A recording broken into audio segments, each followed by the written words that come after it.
ndị ọma, eji m aka na unu rahụrụ ọfụma n'ụbọchị taa. Kedu ka onye ọbụla dị? Kedu ka ụmụaka unu dị? Kedu ka ndị ezinụlọ unu dị? Oke, aha m bụ Adanganga Chibụzọ Onye. Abụ m nwa afọ Arochukwu Adanganga ka a na-eku m. A sị m ka m wetara unu ihe ejije taa bụ asụsụ Igbo maka ụmụaka. Enwere m peji na Facebook na-ayọkwa ọha na eze bụ ndị Igbo anyị ka ha jisi ike hụ na ụmụaka ha na-asụ asụsụ Igbo.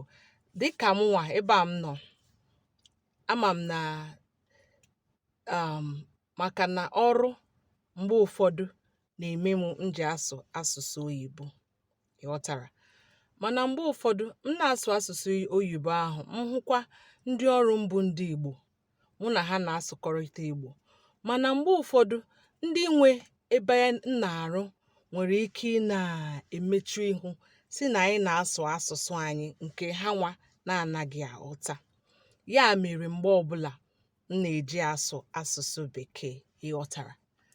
So ihe m ji na-emepe ejije a bụ ị na-akụziri ụmụaka Igbo maka Igbo mara mma, jikwa n'ike nwee ike mee ka peji a na Facebook ruo mba ụwa, ka o ruo mba ụwa. Ya nwa mere m ji pụta ebe a na-eme ejije a na-ayọ unu, biko tinyerenụ m aka n'akara Facebook m